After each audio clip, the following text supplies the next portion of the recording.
Quelles sont les 5 meilleures villes pour investir dans l'immobilier aux États-Unis en 2025? Je vous dis tout dans cette vidéo.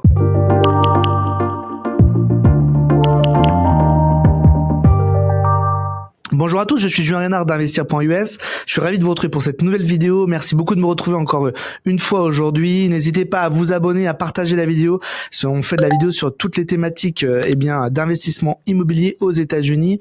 Alors aujourd'hui, je vais vous donner mon classement des 5 meilleures villes pour investir aux États-Unis en 2025. Alors là, on parle bien de mégalopoles, de très grandes villes américaines.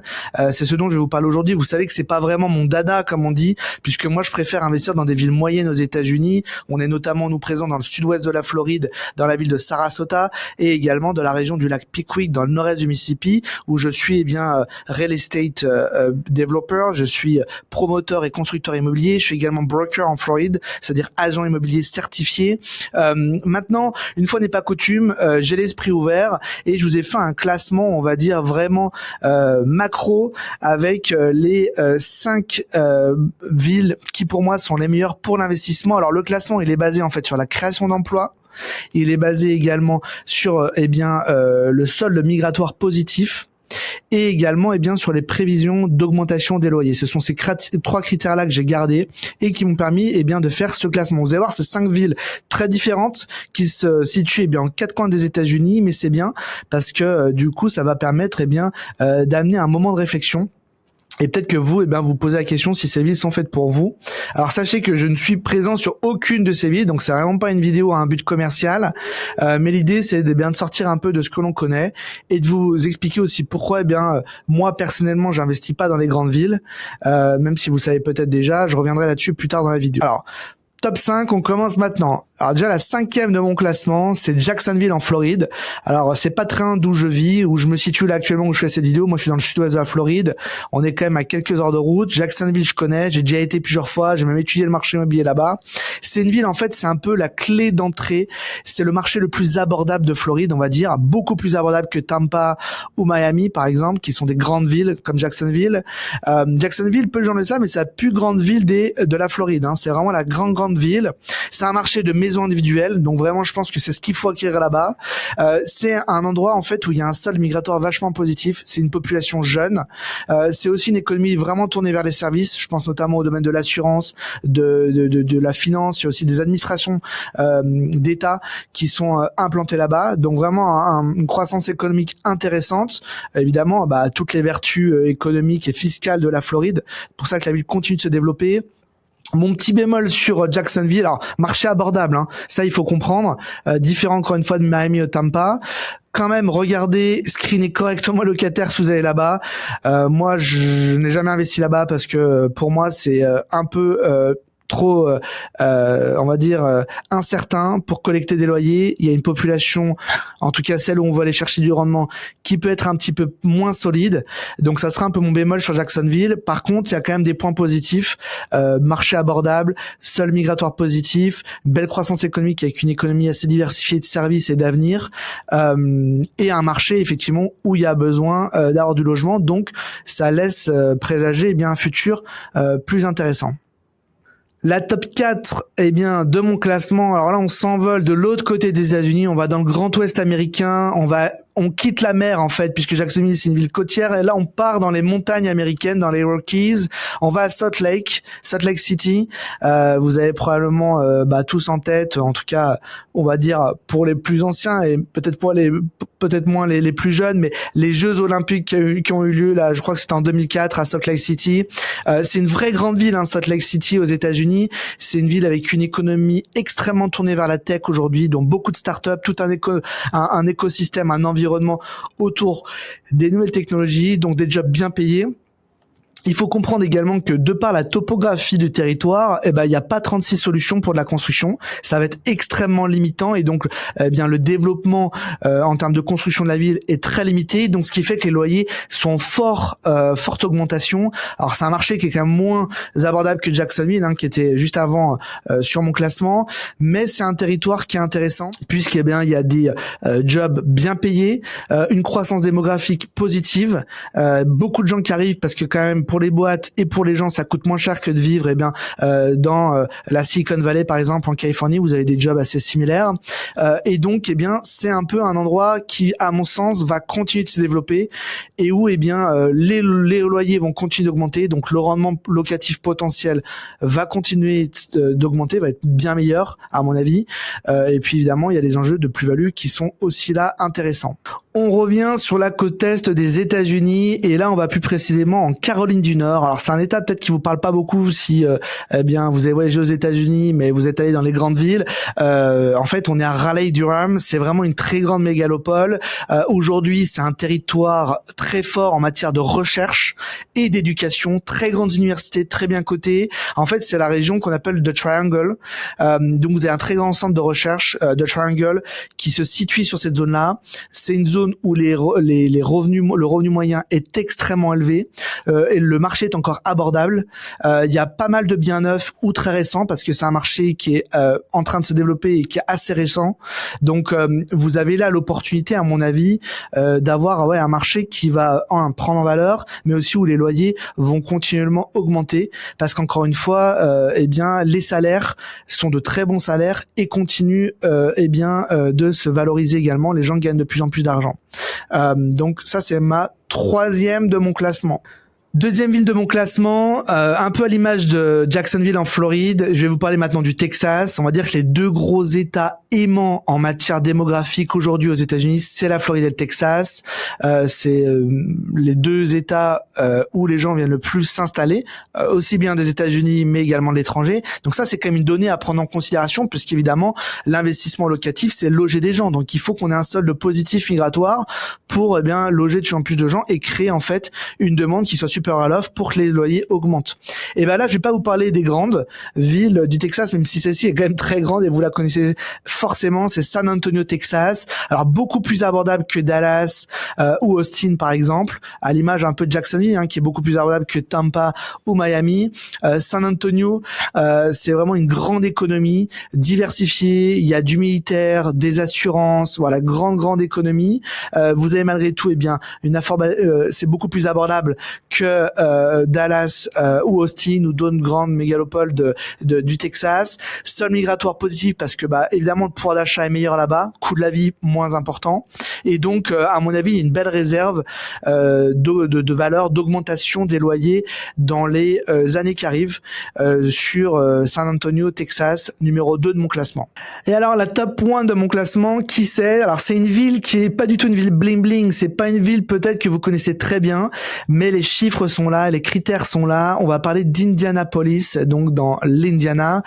C'est une ville qui se situe à peu près au centre des États-Unis, une grande ville en fait de logistique. C'est un hub important qui fait la liaison nord-sud, est-ouest sur une multitude de transports. Donc une ville aussi en termes de croissance économique qui est très importante autour de la logistique. C'est une ville aussi extrêmement abordable. Le mot de la ville, il y a quelques décennies, c'était vraiment la vacance locative, avec une ville qui était moins attractive, mais il y a un gros travail qui a été fait là-bas pour vraiment retrouver de l'emploi et réattirer les gens. C'est extrêmement abordable de vivre là-bas et du coup ça attire beaucoup de gens. Croissance des loyers à mon avis dans les années à venir inéluctable. Aujourd'hui vous avez déjà un très beau cash flow en investissant là-bas parce que évidemment le rendement net est déjà très important grâce en fait que le marché soit abordable. Donc ça c'est la numéro 1 de mon classement. J'ai plutôt eu un classement rentabilité nette locative. Il faut dire qu'on est dans une économie aujourd'hui où on va plutôt aller vers de la sécurité. On est quand même en 2025 dans des marchés qui évoluent beaucoup. Il faut jouer la carte de la sécurité, aller dans des territoires aussi qui nous protègent. Et donc, sur ces trois grandes villes, je pense qu'on a cette bonne combinaison-là. Alors moi, malgré tout, j'investirai pas sur ces 5 villes-là. Comme je vous le disais plus tôt dans la vidéo, moi, mon credo, c'est d'investir sur des villes moyennes aux États-Unis où j'ai la performance qui est au moins similaire à mon top 1 à Indiana, probablement même bien meilleur que ça, où j'ai un risque locatif moins important parce que mon taux de criminalité est beaucoup moins important que les grandes villes américaines. Donc c'est pour ça qu'aujourd'hui notre marché, on va dire principal, c'est Pickwick Lake, cette région-là du nord-est du Mississippi. où eh bien on gravite tout autour de villes moyennes, de l'ordre de 50 000, 20, 50 000 habitants, 100 000 habitants tout au plus, pour citer Corinthe, Ayuka, voire même Tupelo, toute cette zone-là où on investit. On fait que du neuf, et ça c'est un autre avantage que l'on a sur ce marché, c'est qu'aujourd'hui le marché a besoin de neuf. On n'a pas de concurrence sur ce marché-là sur du neuf, donc on joue vraiment cette carte-là. C'est beaucoup de sécurité sur les années à venir pour nous et nos clients, puisqu'eh bien on a très peu de maintenance à venir sur les biens. Tous ces marchés-là que je viens de vous énoncer sur ces grands mégalopoles, généralement vous allez acheter des biens existants, donc forcément quand on achète de l'existant, eh bien on sait très bien qu'il y a de la vétusté qui va arriver. Le toit, même s'il est assez récent, la vétusté est plus rapide. Parfois même, on achète des biens où on sait que, eh bien, certaines parties sont anciennes. On parlait d'un toit, ça peut être le cas. On peut acheter un bien pas cher, mais effectivement, le toit a 20 ans, et donc va falloir refaire le toit sous peu. Le risque aussi qu'il y ait peut-être d'autres inconnus à venir. Donc, l'intérêt du marché, nous, sur lequel on investit, encore une fois, sur le nord-est du Mississippi, c'est qu'on construit ce marché. On a des prix plus abordable que toutes ces villes que je viens de dire, un rendement supérieur et vraiment on peut construire en plus le bien que l'on souhaite et donc vraiment construire un bien d'investissement qui correspond à la demande locative d'aujourd'hui et donc se consacrer uniquement à eh bien au segment où il y a la plus forte demande locative. Et puis il faut le dire, un bien neuf, c'est extrêmement attractif pour des locataires. Forcément, et donc c'est ce qui nous plaît également. Aujourd'hui, faire du neuf sur ces grands mégalopoles-là, il faut avoir conscience que c'est beaucoup plus de complexité pour livrer des biens, on va dire de qualité égale. Il faudra sûrement surpayer et du coup les rendements sont moins élevés. Donc vraiment, je vous invite à vous intéresser en parallèle à des villes plus petites qu'à ces grandes mégalopoles. Mais vous avez mon top 5 aujourd'hui des villes sur lesquelles vous pouvez avoir un intérêt en 2025, qui à mon sens ont un intérêt de par encore une fois la croissance démographique, le solde migratoire, également le développement de l'emploi et puis le développement futur des loyers. C'est ce qu'il faut regarder encore une fois dans votre recherche, à mon avis. 2 mentions quand même honorables en parallèle de mon top 5, 2 villes. La première, c'est Nashville, Tennessee, que je connais bien puisque nous, on investit dans cette zone-là. On est environ à 2 heures au sud de Nashville, à Pickwick Lake. Nashville, j'ai vu cette ville vraiment se développer. Moi, j'utilise beaucoup l'avion et notamment j'atterris très souvent à Nashville. Faut voir l'aéroport comme il a évolué là en 5 ans, c'est incroyable. La ville a gagné en 10 ans 150 000 habitants, donc c'est simple. Du coup, le marché aussi a beaucoup pris en valeur. Je la nomme parce que pour moi, il y a toujours des choses à faire à Nashville sur de la location court terme. Là-bas, peu de gens le savent, mais il y a vraiment un tourisme très important à Nashville. C'est vraiment la ville de la country en fait, et vous avez vraiment toute une culture et toute une population très américaine qui vient passer un week-end, une semaine à Nashville, profiter. Vraiment, je vous invite à aller vous y rendre à Nashville en vacances, faire un détour si vous n'avez pas prévu ça initialement, mais c'est vraiment une ville qui gagne à être connue et il y a vraiment toute la culture country, la musique, vraiment c'est bon enfant. Donc location court terme, à mon avis, il y a des choses à faire là-bas et il va y en avoir encore dans les années à venir. Sur long terme, beaucoup moins parce qu'évidemment les prix ont monté, donc les rendements sont moins intéressants. Deuxième ville très intéressante, c'est Boise, Idaho. C'est une ville qui a reçu beaucoup de nouveaux arrivants pendant Covid et qui continue à en recevoir, notamment de Californie. Toutes ces boîtes autour de la tech ou du digital ou toutes ces boîtes dans le tertiaire, beaucoup de gens maintenant font du télétravail depuis Boise et leur boîte est en Californie et ça fonctionne encore parce qu'aujourd'hui les prérequis pour les sociétés c'est d'être généralement sur le même créneau horaire en fait que le bureau principal et donc Boise en fait partie. Donc aussi un marché qui a vu ses prix beaucoup grimper avec toute cette migration qui a eu lieu là sur ces 4 dernières années, mais il y a encore des choses à faire là-bas à mon avis, même sur du multilogement, ce genre de choses. Après, il faut vouloir aussi investir dans le Grand Ouest américain. C'est des États aussi généralement démocrates où il y a un taux de prélèvement, une fiscalité moins intéressante que sur des États du sud des États-Unis. On parlait juste avant du Tennessee, par exemple.